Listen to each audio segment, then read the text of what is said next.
Dis-leur que l'on s'aime, dis-leur que ça nous fait du bien. En quoi cela serait-il un problème? Nous nous tenons par la main. Oh mais dis-leur que l'on s'aime, dis-leur que ça nous fait du bien. Non, nous ne sommes pas un problème, nous sommes le monde de demain. Dis-leur que c'est ainsi que naissent les colombes. Dis-leur que c'est ici que commence le nouveau monde. Dis-leur nos cœurs qui s'ouvrent quand le monde s'isole. Dis-leur qu'on se retrouve émancipés des camisoles. Dis-leur nos corps qui vibrent, nos notes de musique. Dis-leur que nous sommes libres à chaque pas de danse sur la place publique. Oh mais dis-leur que l'on s'aime, dis-leur que ça nous fait du bien. En quoi cela serait-il un problème?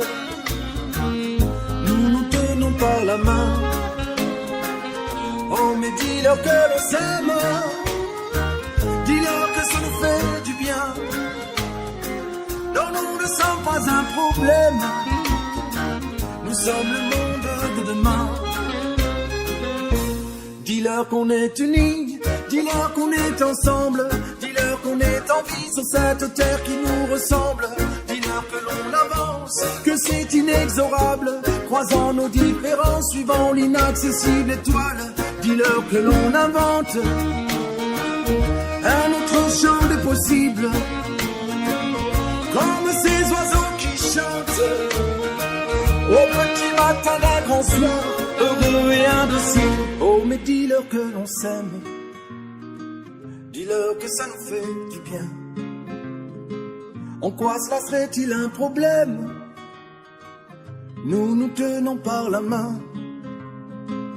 Oh mais dis-leur que l'on s'aime, dis-leur que ça nous fait du bien. Non, nous ne sommes pas un problème, nous sommes le monde de demain.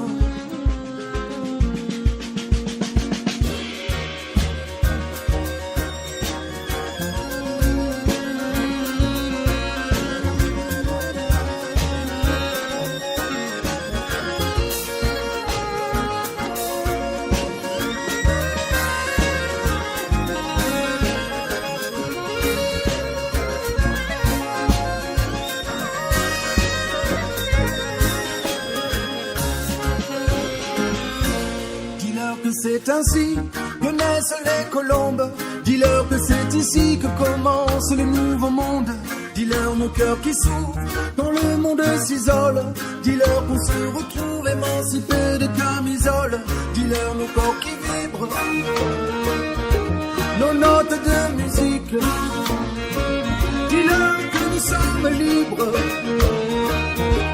à chaque pas de danse sur la place publique. Oh mais dis-leur que l'on s'aime, dis-leur que ça nous fait du bien. En quoi cela serait-il un problème? Nous nous tenons par la main. Bonjour à toutes, bonjour à tous, bonjour Philippe. Bonjour Thierry, bonjour à tous. 26e numéro. 26e, ouais. Yes. On est là et on est toujours là. Alors, toujours derrière moi, l'occupation des lieux culturels. Est-ce que cela va continuer? Nous en reparlerons la semaine prochaine parce que les informations que nous avons eues sont un peu trop neuves pour pouvoir les exploiter et les analyser concrètement. En intro, une chanson de HK comme il sait faire. Et puis tout de suite, le tout image et ensuite les brèves de lutte. C'est incompréhensible, déjà d'une part. On comprend pas trop comment on a pu en arriver là. Enfin, on comprend pas trop si on cherche un peu. C'est un peu des erreurs stratégiques, je pense. Déjà d'une part. Après, c'est vrai que c'est dommage d'en arriver là. On a tout ce qu'il faut pour avancer, pour produire. C'est une usine qui a énormément de potentiel. Et franchement, vous m'auriez dit il y a 1 an et demi, 2 ans de ça que ça finirait comme ça, je vous aurais jamais cru. Donc, comme vous le savez très bien, il y a la RCC donc, qui a permis à 1150 d'entre nous de quitter l'entreprise avant son terme. de leur contrat. La conséquence quand même, alors tant mieux pour eux, mais pour nous c'est quand même 18% de l'effectif qui disparaît. Le cas de la RCC qui a des recrutements prévus en 2021-2022 pour un nombre total de 450 maximum, donc ce qui fait qu'on a 700 départs non remplacés. Donc ça veut dire qu'à terme on devrait être plus que 5700 dans l'entreprise. Et quand je vous dis à terme, c'est que même si le trafic, comme dit notre PDG, il revient en 2024, on sera pas plus de 5700 en 2024. C'est ça que ça veut dire, voire moins, parce que même s'ils recrutent en 2021, en 2022, je pense pas qu'ils vont continuer les recrutements par la suite. Bah ouais, moi ça fait 15 ans que je suis là. J'ai vu l'usine à 3 fours passer à 4 fours. Et puis d'être dans cette situation-là, je comprends pas quoi. C'est une mauvaise stratégie qu'ils appliquent au sein du groupe, ou alors c'est des mauvais investissements qu'ils ont fait, mais je comprends pas qu'une usine comme Château en soit en arrivée là. C'est pas parce que la direction elle décide aujourd'hui des choses qu'on n'est pas obligé, on peut très bien les gros combattre et les remettre en cause dans quelques mois. Souvenez-vous ce qui s'est passé en boîte pendant des décennies. C'est pas comme dit De Romanet, c'est pas parce que le trafic il montait aux étoiles qu'on a eu des acquis sociaux. C'est pas comme ça que ça s'est passé. Hein. C'est par des batailles, des luttes qu'on a tout obtenu. Rien n'a été donné. C'est pas vrai. Et je lui donnerai le bouquin de la CGT s'il veut connaître l'histoire. Mais parce qu'il a peut-être oublié, ou alors bien entendu on interprète. Mais la réalité c'est celle-là, et c'est celle qui est devant nous aujourd'hui, et c'est celle-là qu'il faudra qu'on se pose ensemble. Parce que moi je peux le dire pendant des heures, mais il faut qu'on se mette d'accord. Donc moi j'attends, il y a quelques propositions que je vous fais. Mais il faut qu'on enclenche rapidement ces mouvements. Ils ne viendront pas comme ça du jour au lendemain. Mais c'est parce qu'on va participer ensemble à des actions qu'on va faire monter ce niveau de combativité et de lutte des salariés. Dans cette affaire-là, la victoire et la décision ne se feront pas dans les tribunaux ou devant les directs. Il s'agit d'un rapport de force et je suis particulièrement satisfait de voir qu'il y a là plusieurs centaines de personnes. On n'est pas là pour faire monter les enchères, pour vendre chèrement notre peau. On est vraiment là pour gagner sur la question de l'emploi, véritablement. Et on peut gagner parce que ce montage n'est pas justifié, cette décision de l'employeur n'est absolument pas justifiée, ni sur le plan moral, ni sur le plan économique, ni sur le plan juridique. La culture doit être un service public, tout comme l'est aujourd'hui l'eau, le gaz et l'électricité. Jean Villard. Dans le Pas-de-Calais, le groupe PSA fabrique 3 moteurs. Mais aujourd'hui, il a décidé d'en arrêter 2. En fait, un sera arrêté en 2023 et le second, en guise d'arrêt, sera transféré en Hongrie. Voilà. Il faut rappeler que ce site, à l'époque de Renault, avait 5000 salariés. Aujourd'hui, il n'y en a plus que 1500. Et l'arrêt de ces 2 moteurs risque de conduire ce site à la faillite, même s'il y a un projet de moteur électrique à venir. Le roi des magiciens, cher Philippe, eh bien c'est qui? C'est Amazon en Europe. Amazon pourquoi? 44 milliards d'euros de chiffre d'affaires sur un an, plus 12 milliards d'euros quand même. Eh bien vous savez quoi? Il annonce un déficit de 1,2 milliard d'euros sur ses magasins européens. Trop fort. Alors trop fort. Mais attends, c'est encore mieux. Et comme il est basé au Luxembourg, eh bien le Luxembourg lui octroie un crédit d'impôt de 56 millions d'euros. Trop fort. Et en plus, ça se rajoute aux 2,7 milliards d'euros qu'il avait déjà engrangés en disant qu'il était déficitaire. Pour info, Amazon au monde, il a triplé son bénéfice. Houdini, vous savez, le fameux magicien, comparé à Jeff Bezos, c'est un enfant de cœur. Hein. C'est en euros. Oui, en euros. La somme que devrait verser Big Pharma à tous ses actionnaires en 2021. Une somme amassée pendant la pandémie. Et quand on dit pas de profit sur la pandémie, ça implique la levée des brevets immédiatement. Immédiatement, t'as raison. Alors je crois qu'il est encore plus fort que Jeff Bezos, mon cher Philippe. Ah ouais, parce qu'à New York, le Nasdaq, voilà, c'est le CAC 40 en France, eh bien il a arrêté la cotation de Berkshire Hathaway. Berkshire Hathaway, c'est quoi? C'est le conglomérat de Warren Buffett. Pourquoi il a arrêté la cotation de ce conglomérat? Délit d'initié? Non. Action en baisse qui dégringole? Non. En fait, l'action a tellement grimpé, elle est passée au-dessus des 429 000 $. Eh bien, les ordinateurs du Nasdaq ne peuvent plus calculer cette action-là. Donc, ils ont dit, stop, on arrête tout, on ne calcule plus rien. En gros, aujourd'hui, la fortune de Warren Buffett, elle est devenue incalculable. Depuis sa création, France 24 considère ses correspondants de presse à l'étranger comme des prestataires et non comme des journalistes. De ce fait, une correspondante a porté plainte auprès du tribunal et la cour d'appel de Versailles lui a donné raison. France 24 va être obligée de revoir sa copie et d'arrêter d'ubériser ses salariés. Eh oui, ces correspondants de presse sont bien des journalistes. Bravo au CNGGT qui avait porté plainte avec la correspondante. Le gros plan cette semaine, c'est sur la grève qui a débuté le mardi 11 mai dans les services de réanimation de France. À l'heure actuelle, il y a 127 services qui sont en grève illimitée. Voilà. Et nous sommes avec Angela Caparros, infirmière réanimation de l'hôpital de Martigues. Alors, on est en grève pour revendiquer notre compétence, notre spécificité. Vu que la réa, elle a été mise à jour depuis la crise Covid, malheureusement. Du coup, les gens se sont rendus compte que c'était très spécifique de pouvoir travailler en réanimation. Et du coup, on revendique le droit d'avoir une reconnaissance, de toucher une nouvelle bonification indiciaire, puisque on est un service où on fait de la dialyse, où on touche beaucoup de respirateurs, beaucoup de machines, et on n'est pas reconnu pour ça. On a donc pour les nouveaux agents qui viennent, il y a un temps de formation qui est assez conséquent, qui peut être allongé, ce qui prouve qu'on ne peut pas venir travailler en réanimation du jour au lendemain sans avoir une formation complète. Et Mais pour autant, vous l'aviez avant la formation. Qu'est-ce qui a changé? Ah non, on est formé sur le tas en fait. On est formé, on a le même diplôme que n'importe quel infirmier. Et quand on décide de venir en réanimation, on a une formation qui va de 1 mois voire plus pour pouvoir être compétent, pour pouvoir prendre en soin les patients de réanimation. Et malgré ça, ça reste quand même, on est à l'aise au bout d'1 an.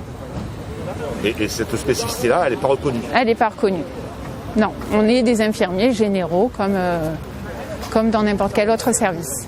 Et concrètement, vous demandez quoi? C'est une augmentation de salaire? C'est une prime? C'est quoi? On demande une prime spécifique pour la réanimation, mais à type de bonification, nouvelle bonification indiciaire. La NBI? Ouais, c'est ça. Pour qu'elle soit récupérée dans la retraite? Exactement. Et là, vous êtes en grève pendant combien de temps? On est en grève illimitée jusqu'à ce on suit le mouvement national en fait. C'est un mouvement national? Ouais, c'est devenu un mouvement national. Il y a presque 130 à 140 réanimations de France qui sont en grève aujourd'hui. Il y a des rassemblements qui se font auprès de l'ARS, donc ça s'est décidé un petit peu au dernier moment sur Marseille, c'est pour ça qu'on n'y est pas aujourd'hui. Mais sur les prochaines, s'il faut, on montera nous aussi à l'ARS pour montrer notre mécontentement. Ils ont dit non. Commençons par une bonne nouvelle. La gare de triage de Miramas est sauvée. Nous sommes avec Robin Matta, secrétaire général cheminot de la gare de Miramas.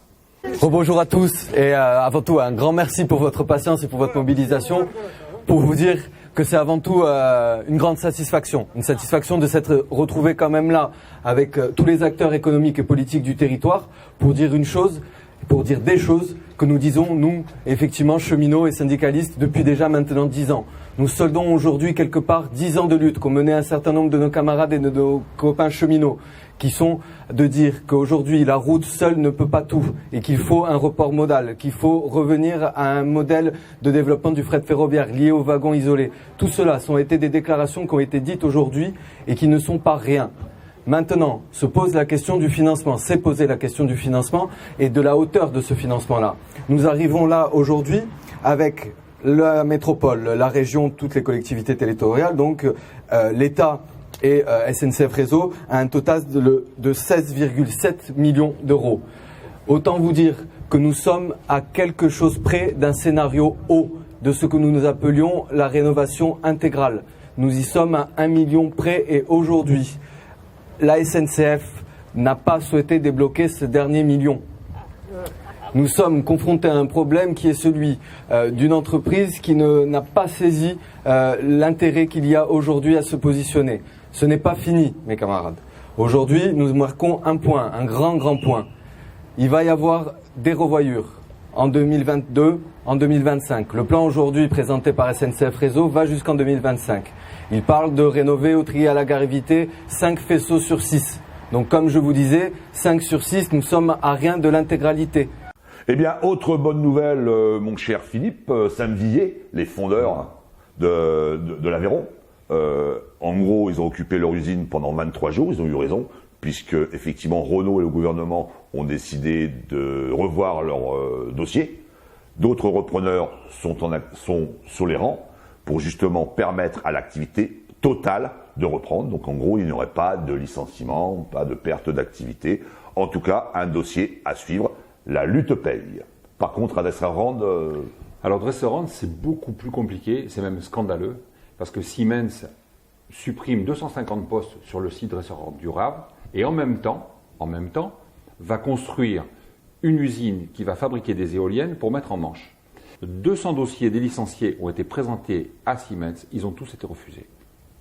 Alors dans cette rubrique, après la mauvaise nouvelle de Dresserand, dans cette rubrique, on va y intégrer maintenant les salariés de Carrefour qui luttent contre la location-gérance. Et nous avons rencontré les salariés de Carrefour Port-de-Bouc, 7e jour de grève, avec 2 salariés cette fois-ci, Christine et Cathy. On va aller jusqu'au bout, oui, on n'a rien à perdre. C'est sûr. Oui, on n'a rien à perdre, nous ne sommes ni à vendre, ni à louer. Parce que ce qui a été traumatisant quand même, je présume pour vous, c'est qu'en gros, Bompard qui vous disait que vous étiez le service public de la nation, ouais, de la nation. Voilà. Vous êtes vendu comme une vulgaire marchandise, quoi. C'est ça, c'est ça. Et alors il y a 1 an en arrière, on nous fait un beau discours, merci, grâce à vous, voilà. Et aujourd'hui, avec les profits qu'ils ont fait, hein, ils ont quand même fait 57 millions d'euros, si je ne me trompe, de bénéfices cette année grâce au Covid. Et aujourd'hui, on nous vend sous prétexte que essentiellement les hypermarchés perdent de l'argent. Mais où on perd de l'argent? On nous enlève de l'argent de la poche A pour la mettre dans la poche B, c'est-à-dire que on donne des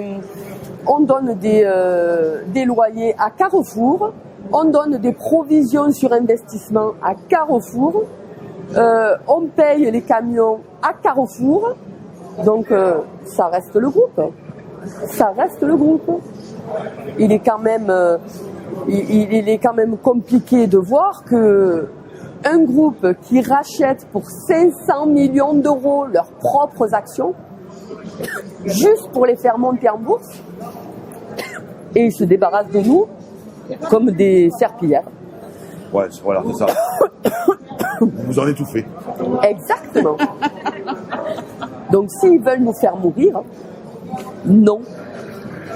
Ils ne nous tueront pas. On va se battre jusqu'au bout. On ira jusqu'au bout.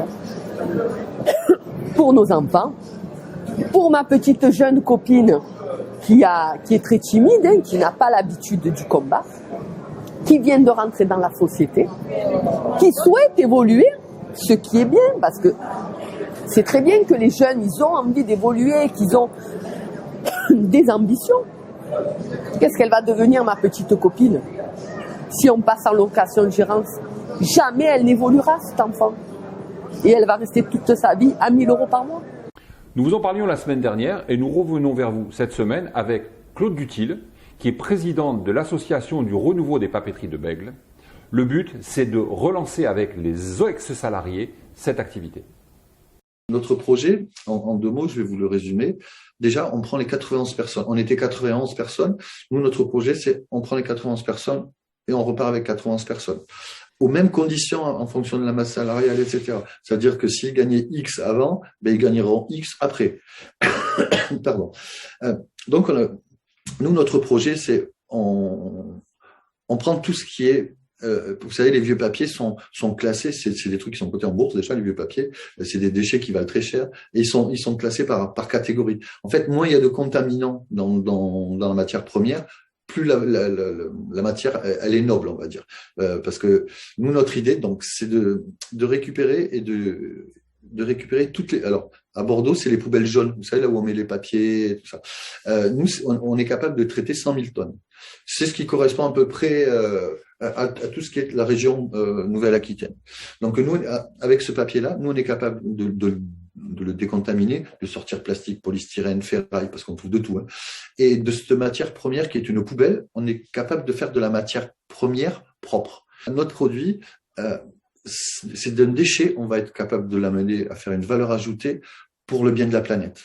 Alors pour le bien de la planète, je m'explique, ça peut être très bien de l'isolation, parce que la ouate de cellulose, ça fonctionne très bien. Et la ouate de cellulose, en comparaison à la laine de verre, c'est deux fois plus énergivore que la fabrication de la ouate de cellulose.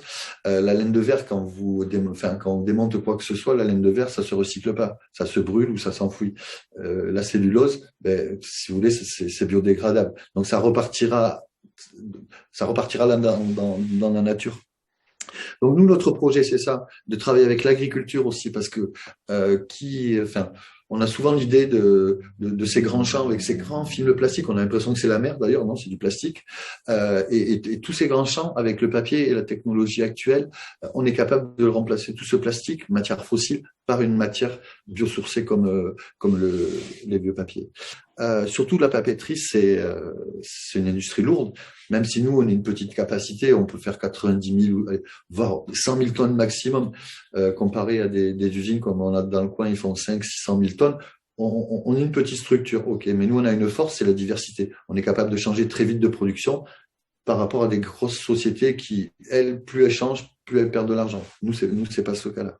Quand on leur montre le projet, que ce soit la mairie de Bègles, Bordeaux Métropole, ils ont vraiment conscience que si nous, on n'est pas là pour traiter les 100 000 tonnes, mais ces 100 000 tonnes-là, on va pas les mettre dans un coin et attendre qu'elles sont traitées en Espagne, généralement. Donc, ça veut dire des allers-retours, etc. Et si elles sont pas traitées en Espagne, une grosse partie est brûlée. Donc ça, ils ont pris conscience de ça en se disant, oups là, il y a vraiment quelque chose à faire. De deux choses l'une. Ou nous avons été de vrais scélérats, ou nous avons été les défenseurs d'une grande cause. Dans le premier cas, on devait nous tuer tous, ou nous laisser croupir, soit dans des bagnes, soit dans les prisons, soit en exil. Dans le second cas, on n'avait pas à nous infliger un pardon, mais à solliciter le nôtre.